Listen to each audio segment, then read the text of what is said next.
on se retrouve pour le tag Mapal et moi.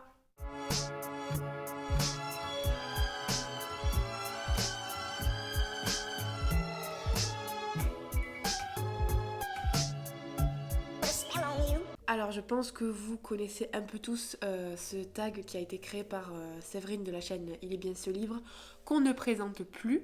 Bon, c'est un tag tout simple avec je crois 10 questions qui vont parler, comme son nom l'indique, de notre pile à lire et de notre relation avec celle-ci. Je pense que tout le monde sait à peu près ce qu'est une pile à lire. C'est voilà les livres que vous achetez et que vous engloutissez, enfin non pas engloutissez, que vous empilez plutôt dans votre bibliothèque et que vous n'avez toujours pas lu. Voilà, les livres lus ne comptent pas dans la pile à lire. Voilà. Je pense que tout le monde le sait, mais je voulais faire une petite définition des familles au cas où.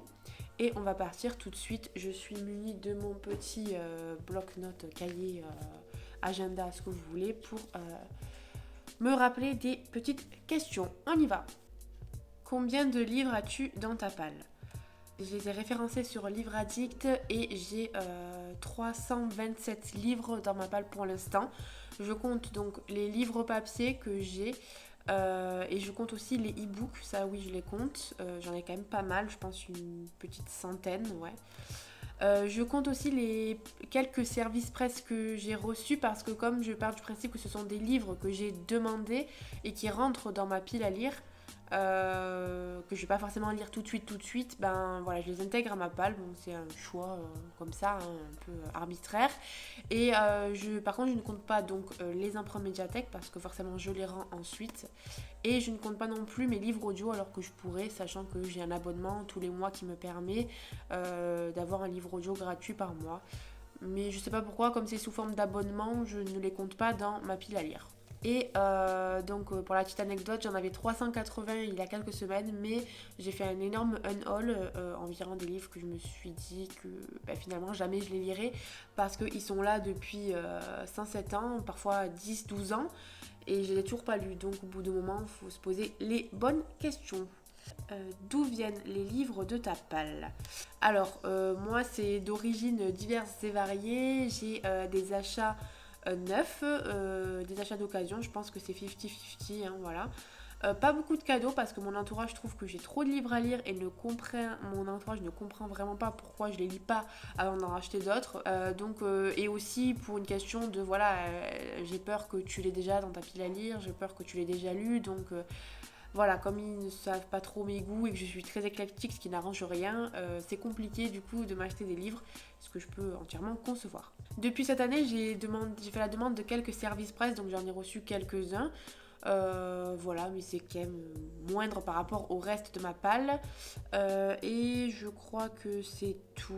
Voilà à peu près, voilà, c'est un peu de tout. C'est vrai que par contre je passe souvent en boîte à livres ou quoi parce que souvent dans les boîtes à livres de mon village c'est dans un état assez déplorable. C'est des vieux bouquins dont personne ne veut, enfin que personne ne veut pardon. Donc voilà, c'est pas génial. Sinon en boutique d'occasion, voilà, soit je commande sur Vinted, soit je vais à Emmaüs qui est à côté de chez moi. Quelle est ta relation avec ta palle, donc amour, indifférence, haine ? Comme je vous l'ai dit précédemment, j'ai fait un unhaul, donc ce serait plutôt ouais, peut-être angoisse. Je suis quelqu'un de très angoissé dans la vie, donc c'est vrai que je stresse facilement pour tout et pour rien. Il y a des livres que je me rends compte que je lirai jamais et c'est pour ça que j'ai fait un énorme unhaul la dernière fois parce que je me dis tu les gardes parce que tu te dis oui mais peut-être que sur un malentendu ça peut passer. Ben non, en fait t'as pas envie de les lire, t'as plus envie, c'est pas grave, tu les as achetés fut un temps, ça fera d'autres heureux et tu leur donneras une seconde vie plutôt que de rester là et de pas être lu et ça sert à rien à part prendre la poussière. Donc c'est vrai que quand je suis passée de 380 à 320 livres, enfin 330 plutôt presque, j'étais quand même un peu soulagée. Mais après, voilà, je m'étais dit, ouais, il faut plus que j'achète et tout. Mais que voulez-vous, voilà, je suis une livre addict, voilà, une bibliophile. C'est compliqué de faire des no-buy, etc. J'y arrive pas. C'est quelque chose je me sens privée, je me sens étouffée. Et du coup, j'ai envie chaque fois de casser ce no-buy. Donc c'est compliqué. J'ai essayé plusieurs techniques, des challenges, etc. pour arrêter d'acheter, mais je n'y arrive pas. En fait, je me dis que le plus simple, c'est de pas se donner de limites. Et à ce moment-là, te raisonnes toute seule, quoi. Tu te dis, est-ce que vraiment je vais lire ce livre dans le mois? Est-ce que je vais le lire dans l'année? Et là, tu arrives à te raisonner. Donc, voilà, moi, j'essaie de faire ce travail sur moi-même, de pas me faire de challenge, de pas faire de no-bag, de trucs comme ça. Juste, voilà, si j'ai envie d'acheter un livre de temps en temps, j'en achète un. Si j'ai envie de faire des virées en librairie, j'y vais. Et puis, au bout d'un moment, ben voilà, quand j'en ai plus envie, ben je lis les livres de ma palle et j'arrête de me prendre la tête parce que j'ai pas envie que ma passion devienne quelque chose d'angoissant. Ça serait vraiment bête. Donc là, j'essaie de souffler, de me dire que c'est que des livres, que c'est que de la lecture et que ça sert à rien de se mettre de la pression pour ça, sachant que c'est notre passion. Donc on voit pas trop l'intérêt de se pourrir la vie pour notre passion. Alors, quels sont les livres les plus vieux de ta palle? Alors, j'ai la flemme d'aller les chercher, je vous mettrai les petites photos. Il y a la saga des Olivier Nourec, là, Code 93, Territoire et Surtension. Bon, juste Territoire et Surtension, parce que Code 93, je l'ai lu. J'ai aussi les Hunger Games, donc j'ai lu le tome 1, pareil. Hein, j'ai le syndrome du tome 1, je les lis et après, j'enchaîne pas la saga. Donc, le tome 2 et le tome 3 d'Hunger Games, là, c'est un peu plus problématique parce que j'ai plus trop envie de les lire, sachant que je suis devenue allergique un peu au genre young adulte. Trop de clichés, trop de trucs qui m'énervent, donc il faudrait que je trouve le temps et l'énergie de lire cette saga culte, mais pour l'instant c'est vrai que j'en ai moyennement envie. Je dirais aussi les Dan Brown, que j'ai presque tous sauf le dernier Origine, mais que je n'ai jamais lu encore. Il faudrait, parce que j'adore le thriller ésotérique et ça c'est un peu la base. Donc voilà, je dirais ça, mais il y en a énormément qui sont assez vieux. Je pense que voilà, les plus vieux, voilà, ça fait depuis 5-6 ans qu'ils sont là. Je leur donne encore une petite chance. Il ne faut pas trop qu'ils dépassent les 10 ans, sinon là c'est boîte à livres ou bibliothèque ou en tout cas ils virent, quoi. Quels sont les 3 prochains livres de ta palle que tu vas lire? J'en ai mis quelques-uns en proposition, mais je suis très changeante, donc je sais pas exactement voilà, dans quel ordre ça va être, si je vais pas changer entre temps, etc. J'aimerais bien lire un Franck Tillier, donc j'ai mis donc La Chambre des Morts, qui est le premier tome de Lucienne Bell.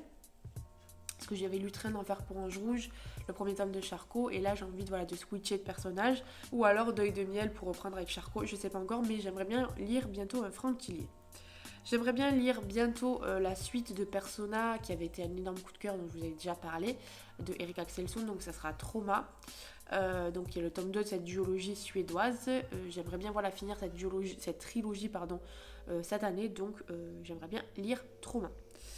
Et ensuite, un livre que j'avais mis en pause, mais que j'aimerais lire quand même, le reprendre prochainement, c'est Les Suprêmes d'Edward Kelsey Moore, que j'avais beaucoup aimé. Enfin, les 50 premières pages que j'avais lues, je les avais beaucoup aimées, donc j'ai envie de reprendre ce livre. Sinon, je vais bientôt lire 2 Zola en juin, donc La Fortune des Rougons, puis 2 semaines plus tard, je pense, La Curée. Donc on reprend petit à petit les Rougon-Macquart dans l'ordre, et ça va être chouette parce que je vais renouer avec mon petit Zola qui me manque depuis Au Bonheur des Dames. Quels sont les derniers romans arrivés dans ta palle? Alors j'avais fait une commande Vinted il y a peu, donc ça va être L'Égaré de Donato Carisi, qui est le 3e tome de la saga Mila Vasquez, donc après Le Chuchoteur, L'écorché, là c'est L'Égaré, donc le 3e tome, qui a des retours dithyrambiques. Nous avons ensuite L'Ombre de la baleine de Camille Agreb, qui est le 3e tome de sa saga suédoise, là, après Un cri sous la glace. Moi j'ai toujours pas lu le tome 1, j'avais commencé par le tome 4, tout va bien. L'Empathie de Antoine Renan, qui a beaucoup fait parler de lui aussi, avec, je crois que c'est une espèce de thriller ou de policier français, il me semble. Et enfin 1793 de Nat Hojdag, je crois. Donc celui-là il me fait très envie, c'est sûr que je vais le lire dans le mois, ça c'est certain. Donc polar, thriller. Non, c'est pas un thriller, ouais, c'est thriller historique, on va dire, suédois. Je crois que c'est du coup 1793, en 1793 à Stockholm. Il paraît que c'est génial, donc je sais pas pourquoi, je sens que je vais adorer. Faut pas que je mette d'attente, sinon je vais être déçue, mais il me fait trop envie. Quels sont les livres que tu n'arrives pas à sortir de ta palle? Alors il y a tout simplement pas mal de classiques. Oui, c'est que des classiques. J'en ai cité quelques-uns, mais il y en a plus, hein, voilà. Pour des raisons, je sais pas pourquoi j'arrive pas à les sortir. Souvent, ils me font peur. Souvent, j'ai l'impression que ce sont des livres que j'aurais pu aimer il y a quelques années, mais que je n'aimerais plus maintenant. Voilà, donc je vais vous en citer quelques-uns. D'abord, il y a Crime et Châtiment de Dostoïevski, que avec ma copine Claire, on avait prévu de lire en juin, mais on s'est vraiment pas senti finalement parce que le livre est gros, qu'il paraît que c'est dense, que voilà, donc on venait de lire du Zola. On avait d'autres Zola prévus, on s'est dit on va pas non plus mettre tous les classiques en même temps, donc normalement on va se le lire en novembre. Donc cette année normalement c'est la bonne pour Crime et Châtiment. Harry Potter et Hunger Games, même combat, j'ai lu les 3 premiers Harry Potter, le premier Hunger Games. J'arrive pas à lire la suite parce que pour moi c'est jeunesse et je sais pas si je les apprécierais à leur juste valeur. Donc je me dis ouais j'aurais dû les lire avant, mais bon maintenant c'est passé, on peut pas revenir en arrière. Je veux quand même essayer voilà de les lire parce que bon Harry Potter surtout c'est quand même la base et ça m'a plu quoi les 3 premiers tomes, même si j'ai trouvé ça un peu jeunesse. Voilà, donc je sais pas, je verrai. Nous avons aussi Fondation, la première intégrale d'Isaac Asimov. Voilà, je lis jamais de SF, là c'est un space opéra. Je me dis, commencer la SF par du space opéra comme ça, dans l'espace, machin, je trouve ça un peu hard. Donc je sais pas pourquoi je l'ai emprunté à mon père, enfin je l'ai pris à mon père, parce que bah, je sais pas quand je le lirai. Mais ça n'a pas l'air très très bien parti, hein, mais on verra bien. J'ai quand même envie de découvrir ce genre-là qui me fait un peu peur. Et enfin, tous les Jules Verne. J'ai une petite collection, voilà, c'est au-dessus de moi, tout en haut, voilà, ma collection de Jules Verne. C'est une belle collection, mais je ne saurais pas vers quel Jules Verne me tourner en premier pour le découvrir. Donc si vous avez des suggestions, dites-le moi en commentaire. Voilà, après, je sais que Jules Verne est réputé pour mettre des détails un petit peu techniques parfois. Donc j'ai peur de ça, de tout ce nouveau vocabulaire qui me freinerait dans ma lecture. Donc voilà, si vous avez un Jules Verne un peu plus simple pour débuter cet auteur, n'hésitez pas à me le dire en commentaire. Alors les livres de T'Appal qui sont considérés comme des chefs-d'œuvre. Je dirais donc La promesse de l'aube de Romain Gary, que j'ai toujours pas lu, auteur voilà jamais lu, mais dont j'entends énormément le plus grand bien. Voilà, il faut que je le lise, hein. Je sais que c'est le livre préféré d'une de mes amies. Ouais, non mais franchement c'est le livre préféré de beaucoup de gens, donc il faut que je m'y mette à Romain Gary au bout d'un moment, c'est sûr, c'est incontournable. Au revoir là-haut de Pierre Lemaitre, qui va parler je crois de la Première Guerre mondiale, ou de l'entre-deux-guerres je crois, ou de la fin de la Seconde Guerre mondiale, de la Première Guerre mondiale, je m'embrouille. Ouais, il paraît que c'est cultissime, hein, voilà, donc... Oui, Pierre Lemaitre, il faut que je le découvre dans ce genre-là, mais j'avais lu Robe de mariée que j'avais adoré dans le thriller, mais il faut que je le découvre dans ce genre un peu plus historique. Bon, dans le genre polar, thriller avec serial killer, je dirais bah, du coup Le Poète de Michael Connelly, voilà, on ne le cite plus, on ne le présente plus. C'est un peu classique. Il faut que je le lise avant que j'ai lu trop de trucs avec serial killer et que je me dise ah ben finalement ça cassait pas trop pattes à un canard quoi, comme j'avais fait avec le chuchoteur. Donc il faudrait que je lise sous peu. Bon, le conte de Monte Cristo, je l'ai mis comme un petit clin d'œil parce qu'on va le lire ensemble, si vous ne le savez pas, cet été. J'organise une lecture commune à partir du 28 juin jusqu'au 29 août, donc avec tant de chapitres à lire par semaine. Donc c'est vrai que bon, c'est quand même considéré comme un classique, comme un chef-d'œuvre. Voilà, Edmond Dantès qui est un héros, un des héros les plus fameux de la littérature française, mais la littérature en général. Donc du coup, voilà, je l'ai mis, mais ça, bientôt il va être lu, donc il ne fera plus partie de ma palle. Bon, évidemment, Le Taulier, Victor Hugo, Notre-Dame de Paris. J'ai lu Les Misérables l'année dernière, et Notre-Dame de Paris est le prochain... Enfin, l'année prochaine, je le lirai avec ma copine Claire. Encore une fois, on se fait tous nos classiques, comme ça on est tranquille, et comme ça on passe du bon temps ensemble. Donc voilà, Notre-Dame de Paris, je me languis. Je sais qu'il est très différent évidemment du Disney, on verra bien ce que ça donne. Mais j'ai pas de doute avec Victor Hugo, j'ai que des certitudes avec Victor Hugo. Alors, les maisons d'édition les plus représentées dans T'Appal, c'est simple, ça va être beaucoup de livres de poche, donc Pocket, J'ai lu, le livre de poche, il y a quoi d'autre encore ? Les folios aussi, folio, un peu de 10-18, donc je dirais les plus représentés, ça va être le livre de poche, folio et Pocket. Voilà, pour répondre à la question. Quel avenir pour T'Appal ? Des conseils.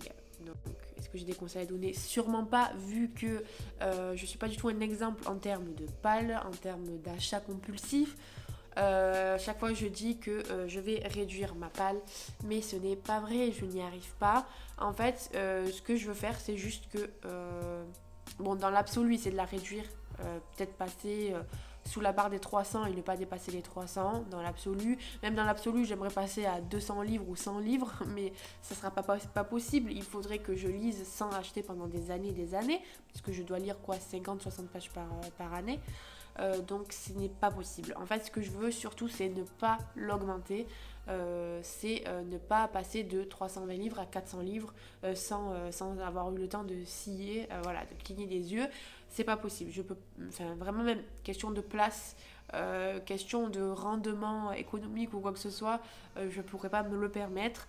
Donc vraiment, moi mon but maintenant, c'est d'essayer de sortir le plus possible des reliques de ma palle, qui je vois me font peut-être un petit peu moins envie qu'avant, pour éviter de faire comme ce que j'ai fait la dernière fois, un haul, et de jeter, et de donner à des associations des livres que j'ai achetés et que j'ai pas lus, donc c'est un peu bête. Donc voilà, vraiment le but c'est ça, c'est de sortir déjà plein de reliques qui traînent depuis 4, 5, 6 ans dans ma palle, de les lire, de lire aussi, de ne pas laisser de côté les nouveautés, d'essayer d'alterner. Et voilà, me lancer des petits défis, parce que bon là je suis un peu allergique au challenge en ce moment, mais me lancer des petits défis pour sortir des pavés de ma palle, pour faire des lectures communes, pour s'encourager justement à sortir des reliques. Voilà, c'est un peu ça, ou enchaîner les sagas, mais ça va être ça, c'est ne pas augmenter ma palle et essayer de sortir les reliques le plus possible. Voilà, donc c'est vrai que j'aurai des moments où j'aurai plus tendance à emprunter beaucoup à la médiathèque, à moins lire dans ma palle. J'aurai des moments où je voudrais me recentrer totalement sur ma palle. Ça, c'est mes envies. Moi, ce que je veux, c'est maintenant faire confiance à mes envies sur le moment. J'ai pas envie de me forcer à quoi que ce soit. C'est pour ça que les challenges, j'ai un petit peu évité en ce moment, à part les lectures communes et tout. Mais voilà, vraiment essayer de ne pas passer à 350-380 livres, parce que ça sert à rien. Enfin, sur l'instant, les livres, je ne vais pas pouvoir tous les dégommer, surtout que j'ai un rythme de lecture assez lent et tout, donc je ne peux pas en lire 20 ou 30 par mois. Donc si j'en lisais 20 ou 30 par mois, je me dirais bon, ok, tu peux acheter plein de livres, tu peux les dégommer, enfin voilà, t'as un rendement, t'as quelque chose d'assez équilibré, mais là ça ne l'est pas. Donc j'ai pas envie que ça soit non plus de la surconso, j'ai pas envie que ça soit acheté pour acheter, alors que dans quelques années de temps, je les aurais toujours pas lus. Donc voilà, réfléchir un petit peu plus avant d'acheter. Au lieu de me dire ah bah tiens, ce livre il a Emmaüs à 1€, peut-être que je le lirai un jour, mais en fait non, je le lirai peut-être jamais, donc ça sert à rien de l'avoir pris. Bref, tout ça pour dire donc que je pense que oui, j'en ai fini avec cette vidéo. Désolée, je crois qu'elle est un peu brouillonne, mais ça fait un petit moment que j'ai pas filmé. Je vous ai proposé ce tag parce que j'avais bien aimé quand Séverine l'avait créé et tout ça, et je me suis rendu compte que je l'avais pas encore posté sur ma chaîne. Et je vous prépare voilà, quelques vlogs, quelques petites vidéos en attendant.